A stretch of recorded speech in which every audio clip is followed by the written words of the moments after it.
크리스 주크와 제임스 앨런이라고 하는 분이 쓴 책 가운데 핵심에 집중하라 라고 하는 책이 있어요. 이 책의 내용은 이 크리스 주크와 제임스 앨런이 10년 동안 모든 기업들을 조사하면서 성공한 기업 혹은 실패한 기업에 대한 조사를 하고, 그리고 나서 이제 일종의 보고서 형식의 책으로 구성되어져 있는데요, 이 두 분이 10년 동안 어떤 기업이 성공하고 어떤 기업이 실패했는가를 알아보니까 성공한 기업들에는 공통된 특징이 있더라는 거예요. 그 공통된 특징이 뭐냐면 핵심 가치에 집중하더라는 거예요.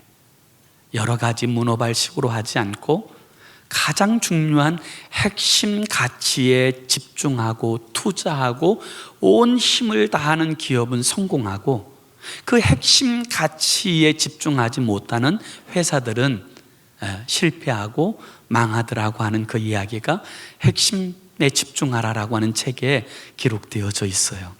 제가 그 책을 읽으면서 이렇게 생각을 했어요. 그러면 우리 교회는 어떤 핵심 가치에 집중해야 될 것인가?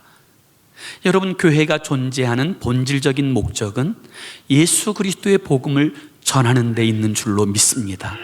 전도하는 것, 그것이 바로 교회가 이 땅에 존재해야 되는 가장 본질적이고 중요한 목적이에요.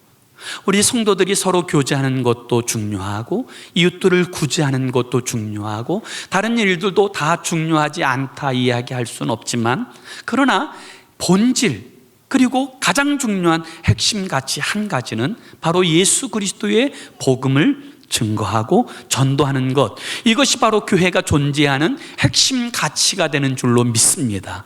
그래서 이 핵심 가치를 우리가 붙들고 이 핵심 가치를 이어가기 위해서 우리 필그림 교회는 봄과 가을에 2차례 이웃 초청 전도의 날로 정하고, 어찌하든지 간에 우리 성도들의 의무인 이 전도에 대하여서 등한시하지 않고 하나님께서 붙여주신 그 영혼에 집중하는 성도들이 되게 하려고 하는데, 여러분, 우리가 이 귀한 일들을 진행하는 목적이 있는 거예요.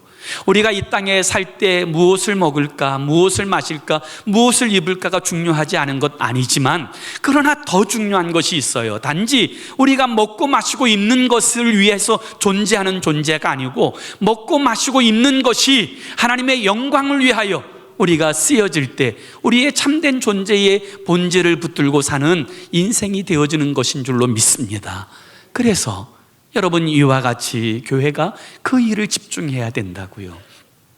경영학의 아버지라고 불려지는 피터 드러커라고 하는 사람은 이 지상에 있는 모든 교회와 성도들에게 아주 중요한 권면을 합니다. 그 권면이 뭐냐면, 많은 일을 하려 하지 말고 가장 중요한 일에 집중하라, 그거예요. 많은 일을 하려 하지 말고 가장 중요한 일, 그 일에 집중하라. 맞아요. 교회가 많은 일들을 할 수 있지만, 그러나 교회가 가장 중요한 일에 집중해야 되는데, 교회가 가진 가장 중요한 일이 뭐냐? 예수 그리스도의 복음을 전하고 전도하는 것, 그것이 바로 교회가 가장 중요하게 여기고 집중해야 될 일인 줄로 믿습니다. 그래서 우리는 이 일들을 감당하려고 하는 거예요. 예수님께서 이 땅에 오신 목적도 동일해요. 예수님께서 이 땅에 오신 목적은 섬김을 받으려 함이 아니고 섬기려 하고, 오히려 자기의 몸을 많은 사람들의 대속물로 주어서 그 죄인들을 구원하시는 것, 그것이 주님께서 이 땅에 오신 목적이에요. 그래서 오늘 우리가 읽은 이 본문에도 주님께서 이 땅에 오신 목적에 대해서 뭐라고 말씀하세요? 32절에 보면 주님은 이렇게 말씀하세요. 내가 의인을 부르러 온 것이 아니요 죄인을 불러 회개시키러 왔노라, 그렇게 말씀하세요. 그리고 오늘 본문에 대표적인 죄인 한 사람의 이야기를 주님께서 말씀하세요. 그 대표적인 죄인, 그 한 사람의 이름이 바로 레위예요. 여러분, 부모가 자녀를 낳았을 때 자녀의 이름을 지어주지 않습니까? 그런데 자녀의 이름을 지어줄 때 부모는 여러분 어떤 의미로 자녀의 이름을 지어줍니까? 그것은 자녀에 대한 기대, 자녀가 그렇게 되어지기를 바라는 이 소망을 담아서 자녀의 이름을 지어주잖아요. 저희 아버지가 저를 낳고 나서 제 이름을 덕종이라고 지었어요. 어떤 분들은 발음을 잘못해서 독종 뭐 이렇게 부를 때가 있긴 한데, 독종이 아니고 덕종이에요. 이 덕종이 무슨 뜻이냐면 큰 덕자, 쇠북종자인데 큰 덕을 세우는 덕스러운 종이 되라, 그런 의미로 제 이름을 덕종이라고 지어주신 거예요. 비록 우리 부모님의 바람에는 한참 미치지 못하지만 그래도 덕스러운 종이 되려고 하는 그 마음이 저에겐 늘 있어요. 이처럼 부모는 그 자녀를 낳고 자녀의 이름을 지어줄 때 그 자녀에 대한 기대, 자녀에 대한 소망을 담아서 이름을 지어준다고요. 그런데 알페오가 이제 아들을 낳게 되자 그 아들의 이름을 레위라고 지었어요. 이 레위는 야곱의 셋째 아들, 믿음의 조상인 이 야곱의 셋째 아들 레위의 이름을 따서, 그리고 그 레위의 후손들이 제사장이 되고 하나님의 성전을 섬기는 자들이 되어진 그와 같이 자신의 아들도 하나님 앞에 거룩하게 쓰임받아지는 그런 인생이 되기를 기대하여서 레위라는 이름을 붙였을 거예요. 그리고 동시에 이 레위라고 하는 이름이 가지고 있는 이름의 뜻이 연합하다라는 의미를 가지고 있는 뜻인데, 그 사랑하는 자기의 아들이 많은 사람들과 잘 어울리고 연합하면서 행복하게 살기를 원하는 그 기대를 가지고 알페오는 그 아들의 이름을 레위라고 지었다고요. 그런데 그 아들이 그 아버지의 바람대로 거룩하게 하나님 앞에 쓰임받지 못하고 오히려 죄인이 되어졌을 뿐만 아니라 사람들과도 어울리지 못하고 외톨이가 되어지고 소외되어진 불행한 인생으로 전락합니다. 그 이유는 그가 세리였기 때문이에요. 그 당시에 세리는 로마의 압제 아래 있었던 이스라엘 백성들에게, 유대인들에게 죄인의 대명사예요. 피땀 어린 돈들을 세금으로 착취하여서 로마에 갖다 바치고, 그리고 또 다른 명목의 세금을 만들어서 자신이 그 돈을 착복하는 그들. 그래서 유대인들은 이 세리들은 매국노고 동시에 쓰레기라고 생각을 했어요. 혹시 오늘 세금과 관련된 분들이 계신다면 그 당시의 이야기지 지금 이야기는 결코 아니니까 이해해 주시기 바랍니다. 그래서 그 유대인들에게 있어서 죄인은 누구냐? 죄인의 대명사가 바로 세리예요. 그가 바로 레위였습니다. 그런데 어느 날 예수님께서 이 레위를 찾아가세요. 오늘 본문 27절에 보면 이런 표현이 등장하는데, 앉아있는 것을 보시고 라는 이 표현이 등장하는데, 그것은 주님께서 우연히 보셨다는 뜻이 아니고 주님께서 주목하여 보셨다는 뜻이에요. 주님은 레위를 아셨어요. 그리고 주목하여 보신 후에 주님께서 레위를 찾아가셨어요. 그리고서는 이렇게 말씀하세요. 나를 따르라. 사랑하는 여러분, 이게 복음이에요. 죄인인 우리들, 하나님과 원수되어진 우리들을 하나님께서 보셨어요. 이미 아셨어요. 그리고 우리 한 사람 한 사람을 지명하여 부르시고 나를 따르라, 우리를 불러내 주신 줄로 믿습니다. 그것이 복음이에요. 하나님의 은혜 받을 수 없는 우리가 하나님의 선택을 받기에 한참 모자른 죄인인 우리가 하나님의 아심바 되어지고 하나님의 택하신 바 되어서 불러주시고 구원하시기 위하여 우리 가운데 오시고 우리를 불러주신 것, 이것이 복음인 줄로 믿습니다. 이 복음으로 말미암아 여러분, 우리가 부름받은 거지요. 이 레위는 주님께서 나를 따르라 말씀하셨을 때 그는 지체하지 않았어요. 사랑하는 여러분, 그렇다면 여러분은 주님께서 나를 따르라고 하신 말씀 앞에 여러분은 순종하고 계십니까? 온전히 지금 주님의 뒤를 따라가고 있습니까? 주님께서 말씀하시는 그 말씀의 길로 행하여 살아가고 있습니까? 그것이 중요해요. 오늘 많은 사람들 중에 주님을 따른다고 하면서도 실제로는 주님을 따르지 않고 자신을 따르고 욕심을 따르고 욕망을 따르고 죄를 따르고 살아가는 인생이 얼마나 많은지 몰라요. 가장 불쌍한 인생은 사업에 실패한 사람 아니에요. 가장 불쌍한 사람은 지금 병들어서 고통당하는 사람 아니에요. 가장 불쌍한 사람은 교회는 출입하지만 예수 그리스도께서 나의 진정한 주인, 나의 진정한 하나님이 되지 못한 사람들, 신앙적 형식은 갖추고 있지만 주님과 인격적인 교제 아래서 주님과 동행하며 살아가지 못하는 그 사람들이 저는 가장 불쌍한 인생이라고 그렇게 생각합니다. 초대교회 안에도 그런 사람들이 있었어요. 그래서 사도 바울은 디도에게 편지를 보낼 때 그런 사람들을 주의하라고 이야기해요. 디도서 1장 16절에 보면 사도 바울이 그렇게 이야기합니다. 그들은 하나님을 시인하나 행위로는 부인하니 가증한 자요 복종하지 아니하는 자요 모든 선한 일을 버리는 자니라. 사랑하는 여러분, 신앙생활이 뭐예요? 한마디로 말하면 내가 만난 예수, 나의 주인 되신 예수 그리스도를 따라가는 것, 그것이 신앙생활 아니에요? 그 주님을 따라가는 일에 있어서 때로 고난도 있어요. 역경도 있어요. 어려운 일도 있습니다. 그렇지만 우리가 주님과 동행하게 될 때 여러분 뭘 누려요? 고난도 있고 역경도 있지만 주님과 동행할 때 내 마음에 평안이 있어요. 이해할 수 없는 평안이 있어요. 세상이 줄 수 없는 평안이 있어요. 어떤 누구도 깨트릴 수 없는 평안이 있어요. 눈 떠보면 세상이 온갖 어지럽고 온갖 힘든 일로 가득한데 이상하게 내 마음에는 평안이 있어요. 이상하게 내 마음에 기쁨이 있어요. 주님과 동행하기 때문에 그래요. 때로 제 삶 속에서 힘들고 어려운 일이 있을 때마다 제 차에 타면 아주 자주 부르는 찬양 하나가 있어요.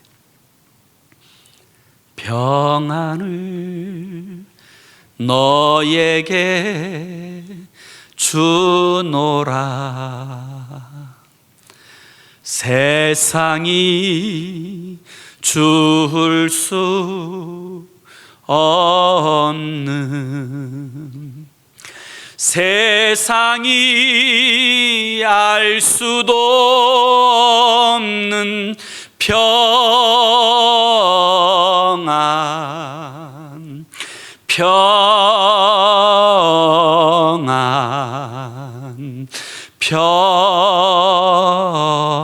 평안, 평안을 내게 주노라.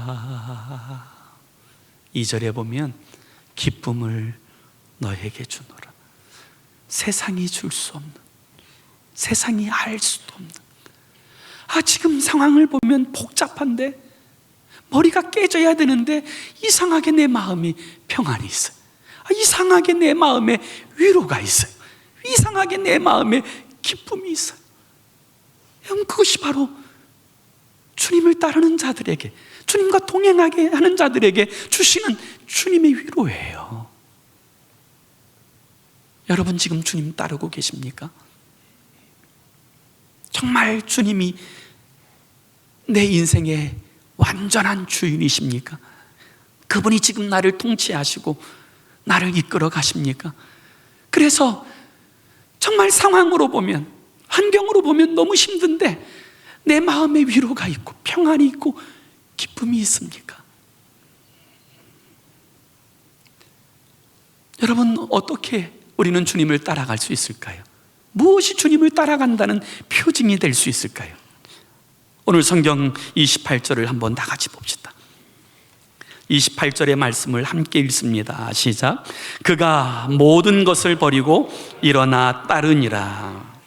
우리가 주님을 따르려면요, 한 가지 결단이 있어야 돼. 그게 뭐냐면 모든 것을 버려두고, 내 자존심, 내 혈기, 내 모든 것 가지고는 온전히 주님을 따라갈 수 없어요. 모든 것 다 내려놓고 나서야 진짜 주님께서 내 주인 되시고 주님의 통치 아래에서 주님을 따라가는 인생의 스텝이 시작되어지는 거예요. 그래서 오늘 레위가 우리 주님께서 나를 따르라고 말씀하실 때 그는 모든 것을 버려두고 주님을 따라갑니다. 주님, 내 미래가 어떻게 됩니까? 내가 지금 벌어놓은 돈은 어떻게 할 것입니까? 이런 건 묻지 않아요. 내가 앞으로 어떻게 되어질 것입니까? 그런 것 묻지 않아요. 온전히 모든 생명까지도 주님께 맡기고 주님을 따라가는 것, 이것이 주님을 따라가는 방법이에요. 사도 바울이 예수 그리스도를 만나고 자기가 소중하게 여겼던 모든 가치를 다 배설물처럼 여기고 주님을 따라갔던 것처럼, 주님을 따라가는 사람들은 한결같이 모든 것을 버려두고 주님을 따라가는 거예요. 내 것 가지고, 내 욕심 가지고, 내 힘과 능력 가지고 주님을 따라갈 수 없어요. 마가복음 1장에 보면 예수님께서 주님의 제자들을 부르시는 장면이 기록되어져 있어요. 주님께서 베드로와 그의 형제인 안드레를 부르세요. 마가복음 1장 17절에 보면 예수께서 이르시되 나를 따라오너라. 내가 너희로 사람을 낚는 어부가 되게 하리라 하시니. 그 다음 18절에 보면 곧 그물을 버려두고 따르니라. 지금 그물 정리하고 배를 제대로 정박한 후에 주님 따라갈게요, 이게 아니에요. 자신의 생업인, 자신의 직장인 그물을 버려두고 모든 것을 버리고 주님을 따라가요. 이 베드로와 안드레를 주님이 데리고 또 조금 가시다가 요한과 야고보를 부르세요. 그래서 19절에 보면 이렇게 말씀하세요. 조금 더 가시다가 세베대의 아들 야고보와 그 형제 요한을 보시니 그들도 배에 있어 그물을 깁는데, 20절, 곧 부르시니 그 아버지 세베대를 품꾼들과 함께 배에 버려두고 예수를 따라가니라. 그 아버지와 품꾼, 배 모든 것을 버려두고 예수를 따라가니라. 예수를 따라간다는 것이 뭐냐? 모든 것을 버려두고 따라가는 거예요. 그것이 주님을 따른다는 의미예요. 내 이기심, 내 생각, 내 계획, 내 자존심 다 버리고 주님 따라가는 거예요. 그게 바로 주님을 따라가는 거예요. 손에 쟁기를 잡고 뒤를 돌아보는 자는 하나님 나라에 합당하지 않다 말씀하시는 거예요. 그것이 주님을 따라가는 방법이에요. 그래서 마태복음 16장 24절에 보면 주님께서 이렇게 말씀하세요. 누구든지 나를 따라오려거든 자기를 부인하고 자기 십자가를 지고 나를 따를 것이니라. 사랑하는 여러분, 예수가 나의 그리스도라고 믿습니까? 예수님이 하나님이라고 믿습니까? 그렇기 때문에 내 모든 것을 내려놓을 수 있는 거예요. 내 모든 것을 내려놓고 주님을 따라가는 거예요. 주님을 의지하는 거예요. 주님을 신뢰하는 거예요. 그것이 주님을 따라가는 방법이에요. 그러면 우리가 주님을 그렇게 따라가게 되면 어떤 일이 벌어집니까? 삶의 변화가 있어요. 필연적인 변화가 일어나요. 오늘 레위가 모든 것을 버려두고 주님을 따라갑니다. 그러자 어떤 일이 벌어집니까? 그의 삶이 변화되어져요. 완전히 변화되어져요. 그가 한동안 의지하였던 물질, 자신의 그 가장 소중하게 여겼던 모든 가치를 다 내려놓고 주님을 따라가게 되었을 때 그는 하나님의 선물 같은 존재가 되어져요. 그래서 이 레위의 이름이 바뀌게 되는데 그의 이름이 바로 마태예요. 마태. 마태라는 말은 하나님의 선물이라는 뜻이에요. 신약 성경의 첫 번째 권인 마태복음을 기록한 이 마태, 그가 바로 세리였어요. 사람들로부터 매국노라고 손가락질 받던 사람이었어요. 돈이 자신의 모든 가장 중요한 가치라고 여겼던 사람이었어요. 그런데 그가 예수 그리스도를 만나고 모든 것을 버리고 주님을 따라가게 되었을 때 그는 하나님의 영광스러운 선물 같은 존재가 되어졌어요. 그리고 마태복음에 보면 그는 이렇게 말합니다. 한 사람이 두 주인을 섬기지 못할 것이니 이것을 중히 여기면 이것을 경히 여기고 이것을 경히 여기면 또 다른 것을 중히 여깁니다. 한 사람이 하나님과 물질을 겸하여 섬길 수 없느니라, 그렇게 말씀하신 거예요. 여러분, 우리가 주님을 따라가며도 변화되지 않는다면, 그렇다면 어쩌면 우리에게 버려야 될 것이 있을지 몰라요. 온전히 버리지 못하고 주님을 따라가기 때문에 그런지도 몰라요. 내 이기심, 내 욕심, 내 자존심 다 버리고 주님을 따라갈 때 필연적인 변화가 경험되어지는 삶을 살게 되어져요. 그리고 다 버리고 주님을 따라가게 될 때 주님께서 그 인생을 붙드시고 책임지시고 하나님의 영광을 위한 거룩한 도구로 사용하시는 줄로 믿습니다. 레위가, 세리였던 레위가 하나님의 손에 붙잡힌 바 되어지면서부터 영광스럽게 쓰임 바 되어지는 축복의 통로가 되어졌던 것처럼 누구든지 모든 것을 버려두고 주님을 따르면 주님께서 그 인생을 통하여 하나님의 영광을 나타내시는 줄로 믿습니다. 오늘 레위가 그리스도 예수님의 부르심 가운데 순종하면서, 정말 주의 그 기쁨 가운데서 순종하면서 레위가 한 첫 번째 일이 뭔지 아세요? 오늘 성경에 보면 잔치하는 거였어요. 자신의 집에 잔치를 베풀었어요. 내가 예수님을 만났다, 내가 그리스도를 만났다, 내가 하나님의 자녀가 되었다. 이 부르심 앞에 너무 감격스러워서 잔치를 베풀었어요. 그리고 나서 이 잔치의 자리에 누구 초대했을까요? 아는 사람들, 세리들, 그 당시에 죄인의 대명사로 알려졌던 그 모든 죄인들을 다 자신의 집으로 초청하였어요. 그들도 예수님 만나기를 바라는 마음에서, 그들도 예수 그리스도를 통하여서 구원받기를 바라는 마음에서 그 죄인들을 다 자신의 집으로 초청하였어요. 너희도 와봐라, 너희도 나와 같은 그런 기쁨을 누리라, 너희도 하나님의 선물 같은 그런 존재로 변화되기를, 그런 마음을 가지고 레위가 모든 죄인들을 초청했다고요. 그런데 이 선한 뜻을 가지고 이 아름다운 일들을 감당함에도 불구하고 방해하는 사람들이 있어요. 비난하는 사람들이 있어요. 30절을 한번 다 같이 보세요. 30절에 보면 바리새인과 그들의 서기관들이 그 제자를 비방하여 이르되 너희가 어찌하여 세리와 죄인과 함께 먹고 마시느냐, 비방하는 거예요. 어떻게 죄인들과 함께 있을 수 있느냐.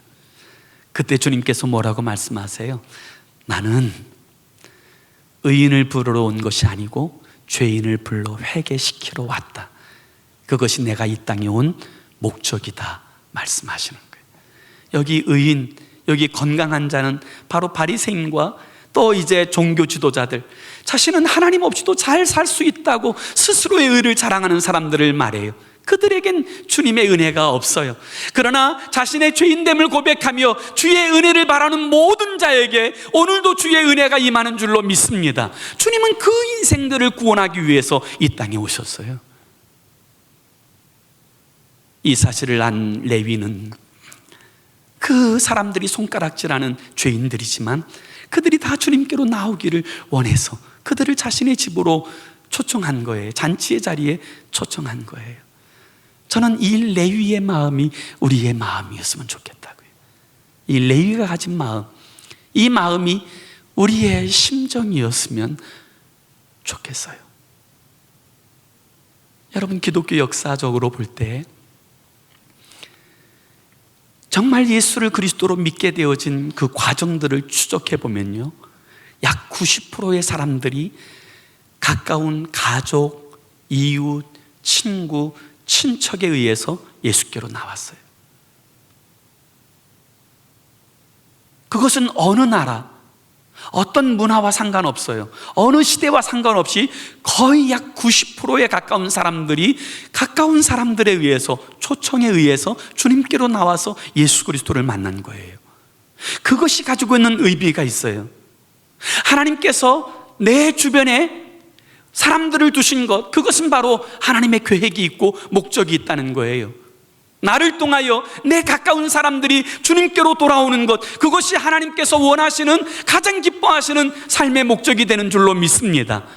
내가 전도하지 않으면 내 가까운 사람들이 어떻게 되겠어요? 어떻게 예수 믿고 구원받을 수 있겠어요?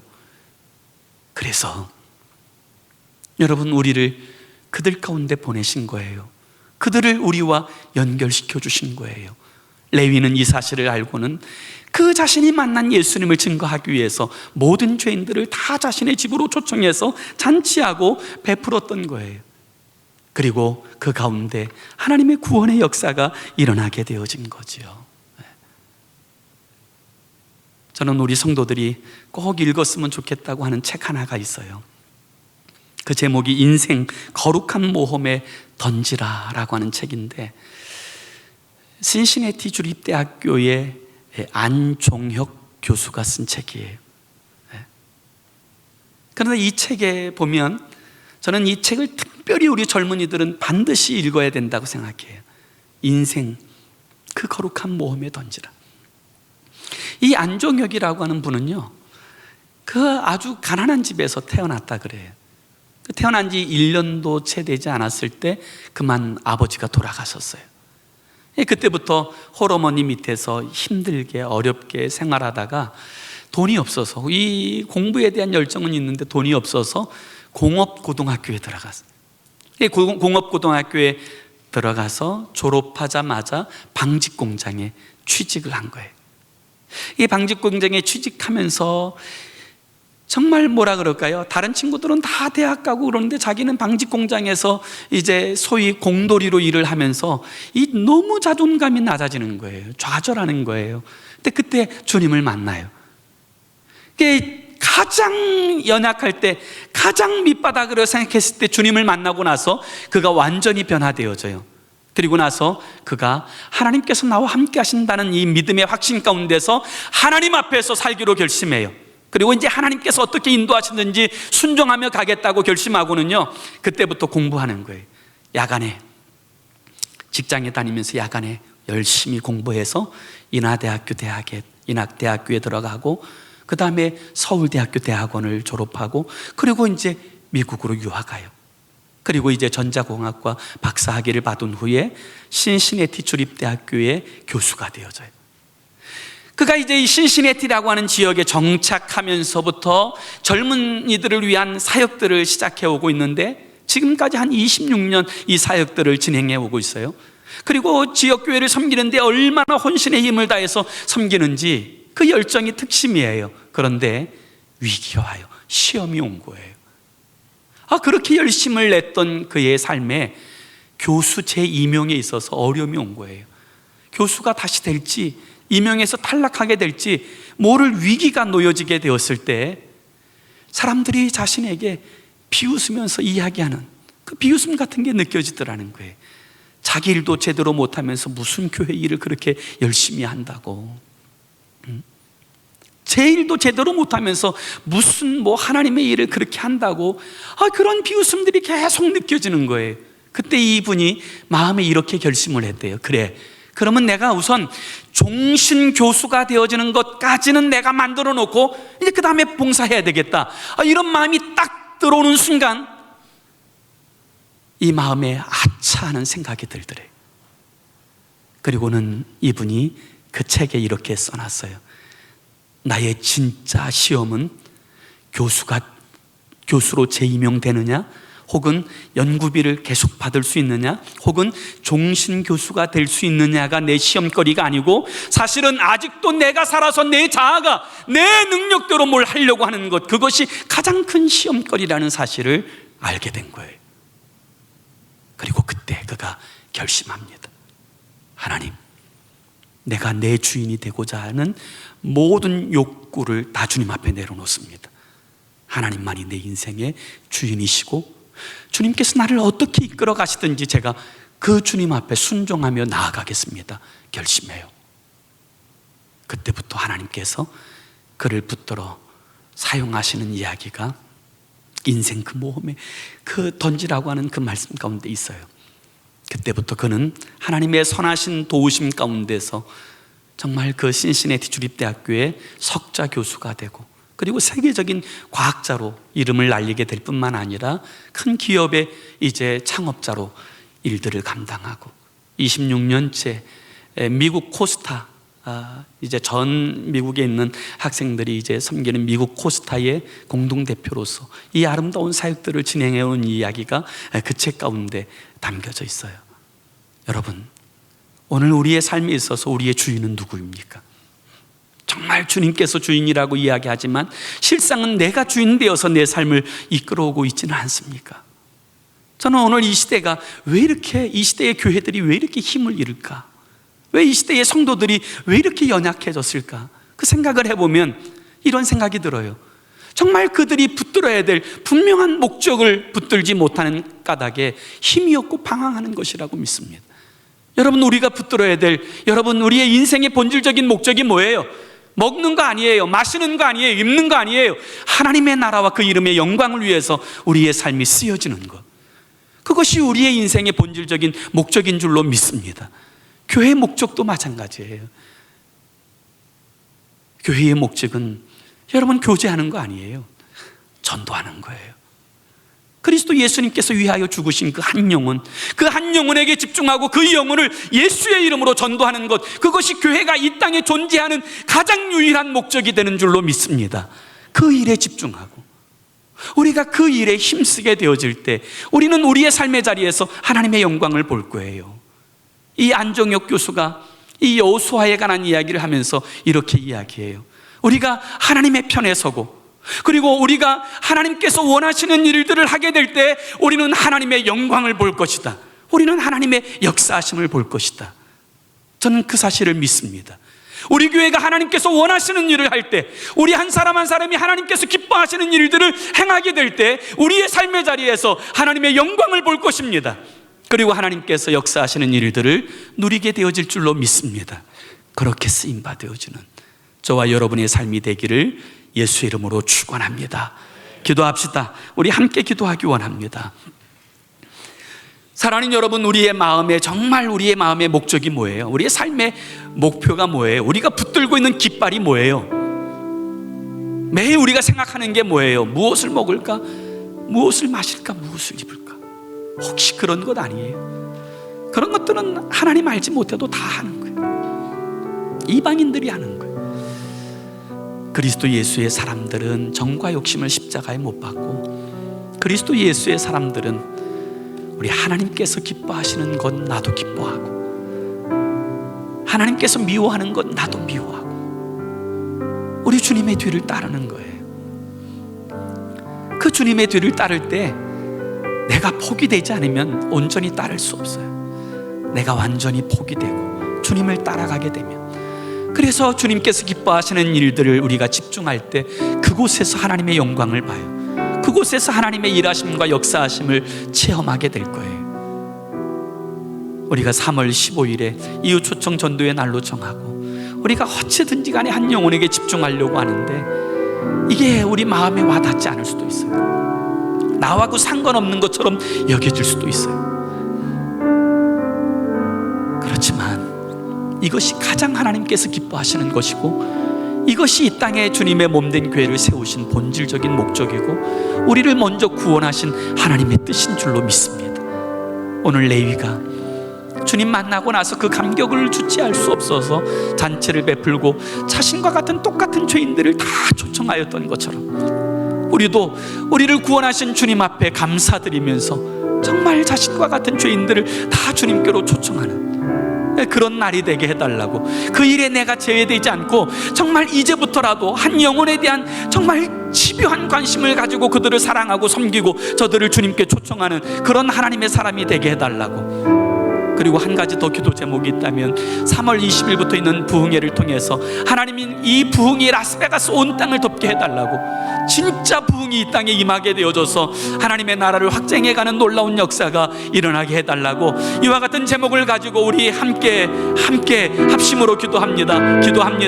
좋으신 하나님 아버지, 주님의 놀라우신 은혜와 사랑을 진심으로 감사합니다. 하나님, 오늘 우리의 삶이, 아버지 이 땅에서의 우리의 삶이 무엇을 먹을까, 무엇을 마실까, 무엇을 입을까에만 아버지 함몰되어서 하나님의 뜻과 하나님의 계획, 내 삶을 향하여서 주신 하나님의 그 뜻하심을 잃어버리고 살고 있지는 않습니까? 아버지 하나님, 오늘 주님의 말씀 앞에서 다시 한번 우리의 정체성을 확인하게 하시고, 교회가 존재하는 목적, 우리 성도들이 존재하는 목적, 먼저 부름받은 목적이 무엇인지 알게 하여 주셔서 하나님께서 우리에게 부어주신 그 한 영혼에게 집중하고 저들을 주님께로 인도하고 초청하는 우리의 사람들이 될 수 있도록 우리 하나님께서 은혜 베풀어 주시고 하나님 역사해 주시옵소서.